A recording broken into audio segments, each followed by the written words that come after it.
Yeah, and you know what? It's probably partially out of a fear of not like being, I don't know, not being the productivity guy anymore in people's eyes or something to that effect. Because there's a little bit of a, what's the term? When you think you are not what, when you're like afraid that you don't. Imposter syndrome? Yes, there we go. I don't know why it was so hard to, yeah, it's a little bit of imposter syndrome. It's a little bit of, you know what, a big disconnect I feel like exists in the self-improvement and productivity space? What is that? Self-improvement, in the current way that it's described, is hard to coexist with self-care. Yeah. Which is dumb. And almost paradoxical. Yeah, because it's, because it's self-care or not self-care, self-help / productivity. And it's like, how can you be most effective towards, your professional life? And how can you, of course, there's a lot of good in your mental health that comes out of just being a productive person and, having goals. That's organized. great and stuff. But there's a problem with the fact of like, I just can't be.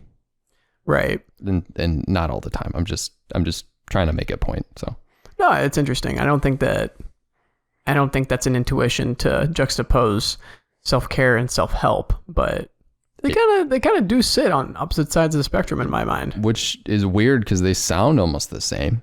Right. But I've heard from other people before, it's like, do you have a self-care routine? And I go, what is that? And not like laughing at it. I just go, for me, I'm laughing like, oh, what is that? Like, for me, no, not really. And the only times I've really found that routine is through when I did the journaling and the meditation challenge. Right. And then, that feeding into this, but like, think about like, people always toss around like self-care, like cura personalis as like an excuse to, like light a candle, drink a glass of wine instead of like getting your paper done. It's so anti-productive, man. You made a really good dichotomy there. Thank you. That's not something I've thought about. Yeah. And it's this weird spot that sits with me where it's like, man, if I feel like I use the term, I'm just taking self-care, like productive nerd guy in me is like, what? You're just being lazy. Like you're just saying that word, but it's really important. And I know it is, but there's like this little voice in my head. It's like, excuse me, sir, you can pump out 3 more blog posts in the time you would go take a bubble bath. Right. And that's productive and that's healthy because you're becoming a more efficient and productive YouTuber. Right. And I think that we've put journaling in the self-care camp. And I think I keep trying to dissect it here, but like, where in the self-help productivity realm do you find journaling? Just in your daily motivation and nightly reflection?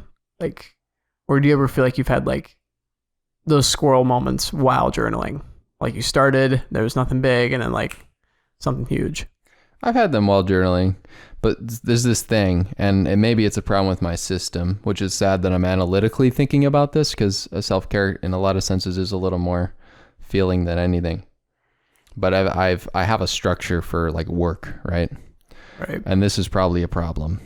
And I haven't thought about this before until now in recent events.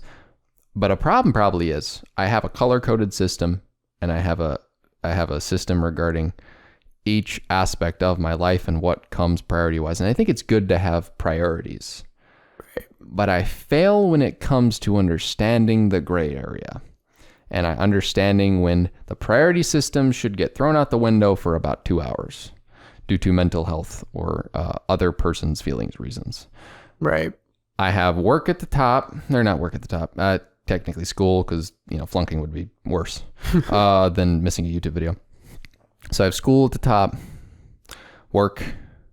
running, then work, and then housekeeping, and then reflection. Right. And then life on the bottom. Yeah, that's pretty bad. And I don't know, oh man. Like it's hard though from a productivity standpoint to like, But like, what are you doing all those things for? Like, that's the other thing I think about is just like, we work so hard and then it's like. But why though? You get to retirement and it's like, now it's time to sit with yourself and journal and write down your life story. And it's like, how often have you actually cultivated some kind of identity of Dimitri Panici, I just had a squirrel moment. I'm gonna make a rule up. Yeah. I've made rules up before and it's worked. The productive rule was the 5 out of 7 rule that I made up. What's the 5 out of 7 rule? It's the one where you have to do something 5 days a week to build a habit. Oh, right. It's like a work week. Yeah. What if I made the self-improvement to self-care ratio? Yeah, it kind of is on a spectrum, and you definitely need to find yourself not at one end or the other. What if I do like a 3-to-1? Like, I got to do 3 productive tasks, or I have to do a self-care task for every 3 productive, like, items. Yeah, I mean, that'd be good. I think, I don't know. It could be tweaked. One could be a journaling, one could be a meditation. Yeah, exactly. Like, but if I get a video done, or if I edit 2 videos, that's 2 productive tasks. Right. And if I finish a homework assignment, or I work on a homework assignment, boy, you got to do a self-help thing. You got to do a self-care thing. You got to journal. Very important. Yeah, it's different. I guess it's different. We invented the difference between self-help and self-care, which might be a part of the title. Might be a part of the title of this podcast. Cool. Yeah. Self-care versus self-help and journaling. Something like that. But yeah, what do you think about this arbitrary rule that I just concocted in my head? I would like it. I don't know if it would be entirely journaling. It would have to be meditation. It would have to be other productive forms of self-care. Maybe, I don't know, prayer, reflection, if you're into that. But I think you can make up 3 or 4 different tasks.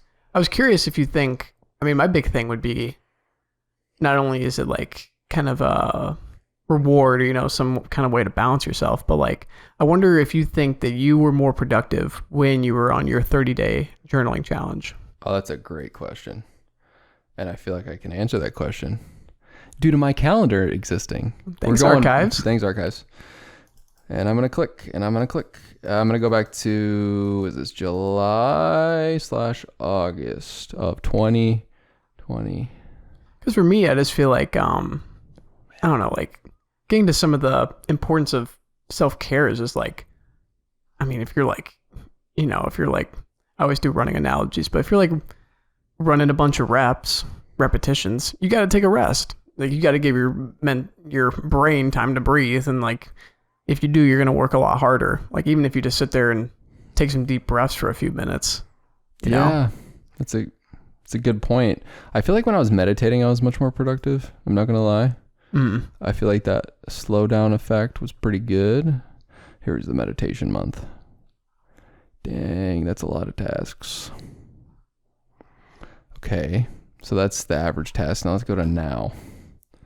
I don't know, man. And perhaps you won't be more productive, but maybe more creative. I'd be interested to see if you think you made better videos then or now. Because I feel like meditation is much more the breathing and giving yourself like that recharge. Whereas I feel like with journaling, for me at least, this is me, I don't know, I'm like me gearing up to write my manifesto. It's like, you are. Me like, bringing together ideas of things that will hopefully come into fruition in the future, either through a book or research or whatever I want to pursue. Yeah, no, you know what? I think I'm going to implement this rule. I'm going to do it. I'm going to try it. Whatever the arbitrary ratio is, I'm just going to try it and see what happens. I'll do a little challenge, maybe. This is a squirrel moment. Thanks for the podcast. Rise Productive. Cha-ching. Well, I'm just thinking to myself right now, and I had an aha moment, and for some reason the words are slipping from me, but I think, there we go. Have I ever told you my theory, and I've wrote about it in my book, that you can't burn out, and you can't work too little, you can't work too much if you want to be like hyper productive. And it's because you work too much, you then burn out. You work too little, you then are never productive. You got to find this if you want to see this episode or any other episode of the Rise Productive podcast, make sure to go and check the show out on Apple Podcasts, Spotify, and anywhere else that you can find podcasts today.